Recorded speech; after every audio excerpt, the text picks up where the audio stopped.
it's Robin May, founder of the I Believe in Marriage Network, and I am back with part 2 of our 4-part series, Fix Your Foundation, the often overlooked and or underestimated building blocks of marriage. In this series, I am sharing with you a total of 8 principles that I believe are a game changer in setting a healthy foundation for a happy marriage. If you haven't already, make sure you go grab the guide that is a support for this series. You can grab it by going to ibelieveinmarriage.com/Jenga. Why Jenga? If you've ever played the game Jenga, you know that you're building a tower and you slowly take one block away from the tower and you put it on top. But eventually, because the foundation is now shaky, that tower will fall. And I want you and your spouse to make sure that the tower of your marriage does not fall because you have a strong foundation. Again, you can grab that guide by going to ibelieveinmarriage.com/Jenga. If you're watching this on Facebook, look right above this video. The link is right there. If you're watching this on your Instagram, the link is in the I Believe in Marriage bio.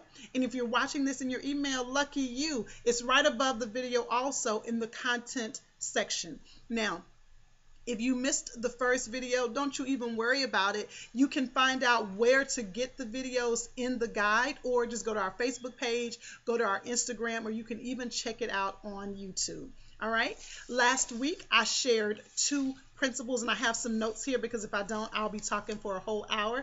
And I promise to keep these videos under 10 minutes. So pray with me. All right. So last week, I shared 2 building blocks. Building block number 1 was discovering the anchor for your marriage. Building block number 2 was increasing your emotional intelligence. And today, I'm going to share 2 more principles to continue to help you build a strong foundation. All right. Here is principle number 1. Helping you and your spouse discover and develop clearly communicated expectations. Y'all, last week I talked about the importance of your anchor and your emotional intelligence, and today I'm wanting you to understand the importance of developing clearly communicated expectations again and again, situation by situation. Y'all, this is not a one-time thing. This didn't just happen at the altar. This didn't just happen when you were doing premarital. I want you and your spouse to develop a habit of revisiting your expectations. Now, there are 3 types of expectations. There are unspoken expectations, unmet expectations, and unrealistic expectations. In some of the programs that we offer, we go into more detail about those 3, but I just want you to understand all 3 of them are dangerous. When expectations are unspoken, when they are unmet, and when they are unrealistic. I want you to get this visual. I want you to look at like a mountain over here and a mountain over here. And this mountain is expectations, and on this mountain are your experiences in your marriage. So expectations and your experience. And what happens when the 2 of these are too far apart, there is a big gap in between the valley. And in that valley, you have disappointment, hurt, pain, frustration. So the goal in your marriage is to bridge the gap between what you expect and what you experience. And y'all, that requires honest, vulnerable, and mature communication. Because this is what happens sometimes in marriage. You may not share what you're really expecting because you are afraid if I share what I'm expecting and I don't get it, I'm going to be so hurt. But the reality is you're going to be hurt anyway. And so it's so important that you communicate it honestly and vulnerably and courageously. Now, let me be clear.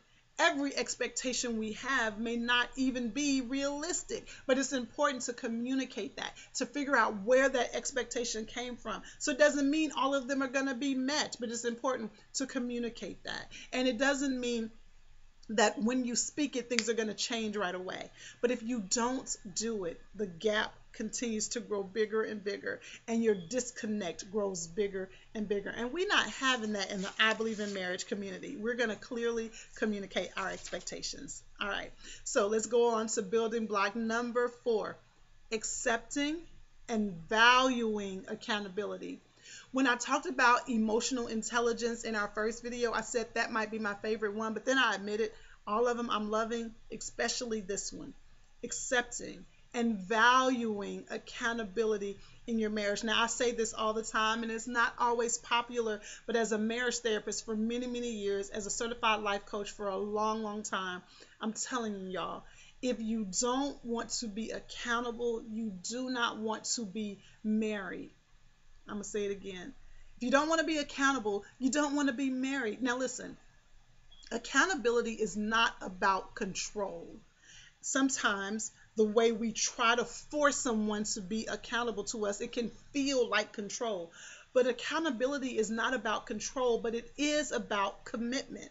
You and your spouse are doing life together. And so there has to be some commitment, which equals accountability.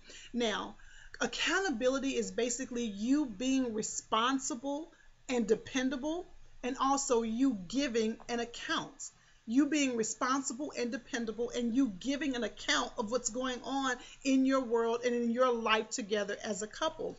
Now, y'all, we learned about accountability way back in junior high. You remember when you would have a group project and everybody had, wait a minute, and I have a question. Were you the person in junior high who didn't do their part in the group, and all of us, nerds like me, we were looking at you saying, why are you not doing your part? Okay, I'll just have to do your part for you. Was that you? Tell me that wasn't you. You're not going to do that in marriage, right? No, but seriously, we learned about accountability way back then. We all had to do our part. Even at your job, there's some accountability. Don't you get frustrated at the person who doesn't do their job, but they worried about you doing your job, right? There is accountability. Even if you're an entrepreneur, if you said, I can't work for nobody, you do work for somebody.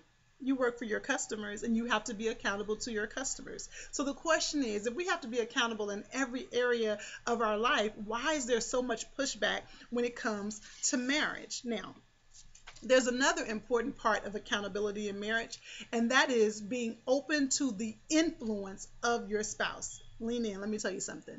Your spouse experiences you different than anyone else in your life. Sometimes I'll tell my husband, well, you're the only one who says that. Nobody else in my life says that.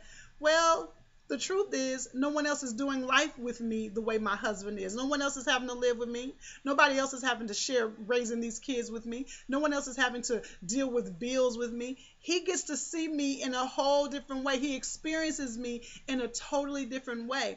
The lens through which your spouse sees you is different than the lens of anyone else. And so it's critically important that we accept the influence of our spouse. Now, let me say this. This is not even in my notes, but this is important. With that comes a lot of responsibility. If I want my spouse to receive influence from me, if he wants me to receive influence from him, there is a responsibility that I am prayerful and careful about what I speak. That I am prayerful and careful about what I say, how I speak into him, the things that I pray about, what I bring up, what I don't bring up. I have to be prayerful and careful. If I had some time, I would share with you all a testimony of how checked I got about that, but I might do that in my group for my women. Ladies, that might be for us. All right, so let me end with this. When you honor your spouse's thoughts, when you honor your spouse's opinions, when you honor your spouse's point of view, you are honoring your spouse, who they are. You are honoring them. And listen, when your spouse feels honored, you're creating a connection that will pay off in so many ways that it will blow your mind. All right, guys, we did it. We are at 8 minutes and 49. 50 seconds. So I have a few more minutes just to tell you, make sure that you invite your friends to join this series. They have not missed a thing. They'll be able to catch up on all the videos. Just tell them to go to ibelieveinmarriage.com/Jenga. They'll be able to find out where all the videos are and get the handy guide that we've created. Remember, if you have any questions, shoot us an email at contact@ibelieveinmarriage.com or send us a message in our DM on Instagram. All right? I will talk to you next week.